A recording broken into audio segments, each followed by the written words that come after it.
So this top secret project is called Libra. It's a cryptocurrency project, though I'm not sure why it's called Libra, but if you've seen The Social Network, you know by now that the Winklevi and the Zuck are competitors.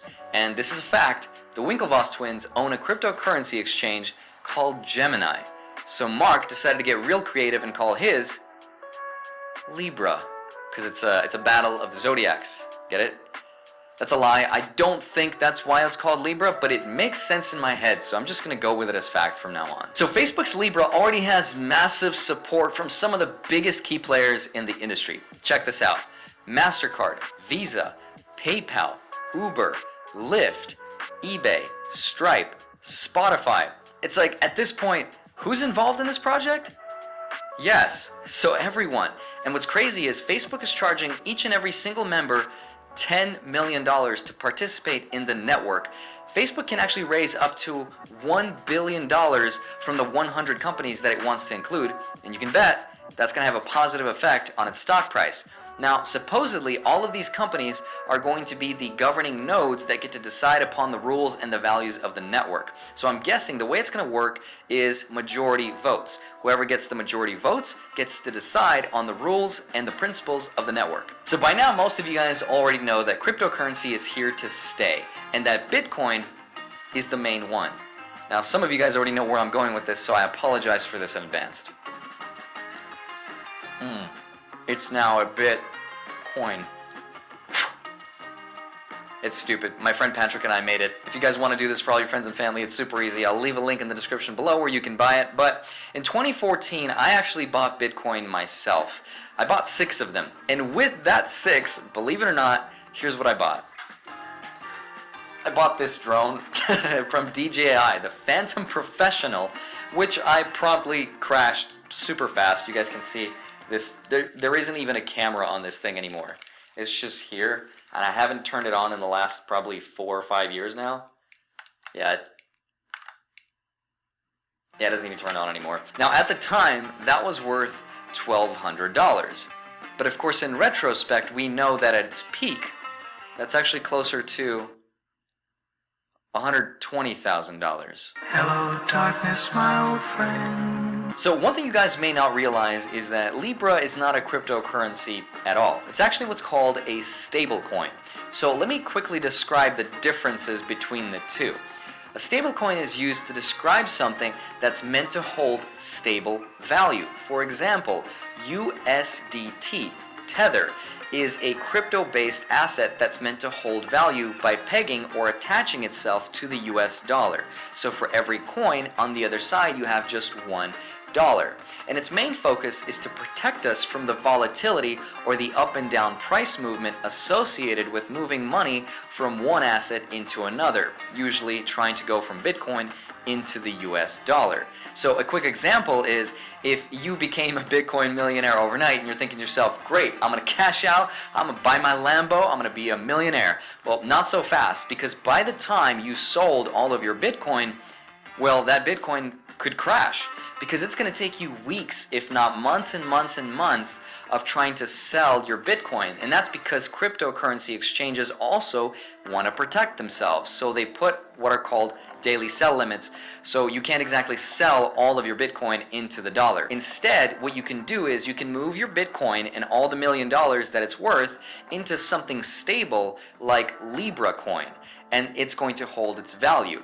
And if the partners of this venture have anything to say about it, perhaps sometime in the future you can convert Bitcoin into Libra, and then you can pay for something like Uber or Spotify with that money. The trade-off is, of course, that we have to trust Facebook and affiliates and the node operators of the companies I just mentioned to not pull any shenanigans on us.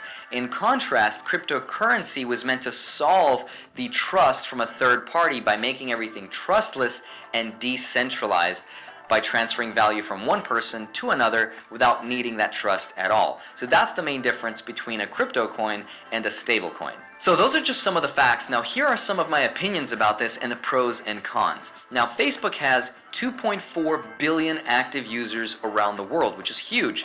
And I also think that's wonderful because they're trying to target people from developing countries whose currencies are less stable than ours. So for example, if you live in a place like Greece, or Turkey or Venezuela, they print so much money for free, therefore devaluing the monetary value of their own citizens to the point where they're just broke. And that's what happens. And I'm sorry, but in my head, when I think about that, I just visualize a very vivid picture. And I'm gonna paraphrase here, so I'm sorry, but I just imagine it to look like this. How much more do we need?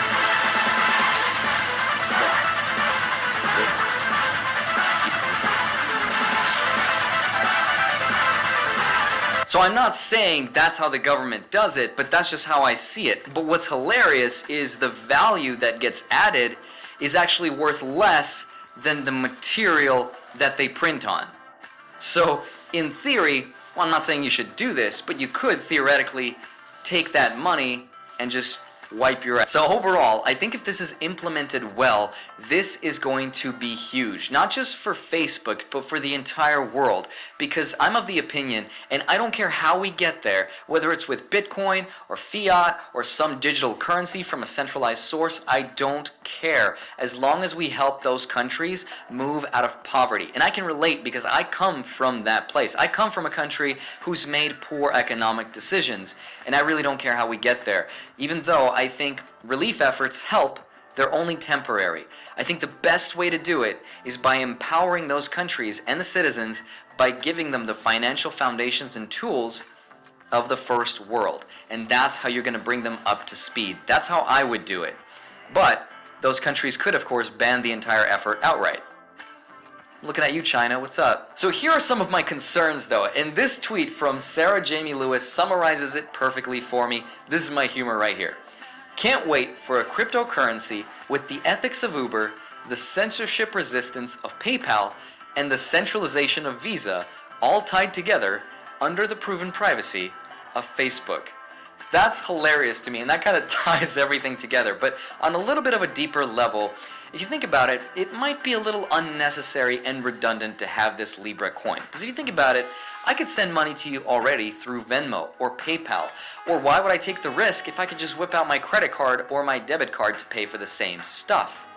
Unless they're super smart, and they are, because they're positioning themselves to be the middleman and integrating themselves as the bridge and the hub between two worlds. The hub between money as we know it and the entire crypto revolution. Because if you think about it, why chase a speculative asset like Bitcoin and its price when instead you can just build the bridge between the two worlds and then collect all the fees and laugh all the way to the bank as people pay you to transfer money from one source to another. That is genius, super smart, and no matter how you look at it, this move is going to have a positive effect on Bitcoin and crypto as a whole over time. It has to, because it's a bridge. Now it's going to be a lot easier for people to move from Bitcoin into Libra, which then is going to allow us to pay for the bills that we pay anyway. So the easier it becomes, the more liquidity we have, inevitably that is going to push the value of Bitcoin higher and higher. Another concern of mine is regulation, and this entire video assumes that Facebook is going to be successful at creating this Libra coin, but who knows, maybe the regulators are going to step in and say, no. But judging by the team from this Libra coin, there is no way that this is not going to get off the ground, because just look at the players, and the lobby money behind this is huge. If they wanted to get this off the ground, they could if they want to. Unless the Federal Reserve steps in, doesn't like it, and says, nuh-uh, that is my territory, biatch. Privacy. That's another concern of mine, because Facebook is already so powerful. It knows everything about us, and now Facebook and its affiliates, imagine the implications that this is going to have on the advertisers when our information is going to be sold even more. And I don't trust anybody with my information, but they already know the websites I visit. But you know what? If this is the price that we have to pay to make countries less poor, then I'm for it. I don't care. I think it's worth it. What do you guys think? Stay tuned to the announcement tomorrow. I think it's super important, and I'd love to hear what you guys think. Let me know. Do you think this is a good thing or a bad thing? Why or why not? Comment below for the algorithm. Love you guys. See you very shortly. Enjoy the new outro. Peace.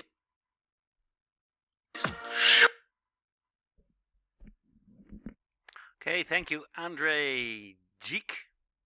Please visit his YouTube channel. He has a lot of followers and very nice analysis. There's a lot of buts to it, to the whole Libra revolution, and some buts he didn't really discuss. There's more to it. Now, when you wanna look into more Bitcoin, crypto, blockchain like opportunities, there are links below this video. Click links below this video and do some more research to get into more and ready opportunities right now. Leave your best email address plus mobile telephone number somewhere on this page where you can do so. Won't spam you, send you appropriate information, and then last but not least, get back to the person that sent you to this video. He or she has a huge surprise for you. It will literally knock your socks off and blow your hair back for the next 30 years. And then all I have to say is I'll see you in our next video, webinars, seminars, live streaming sessions, clinics, special traders meetings and educational platforms, but definitely in the most beautiful resorts and on the most beautiful beaches of the world. Thank you, and thanks again, Andrei.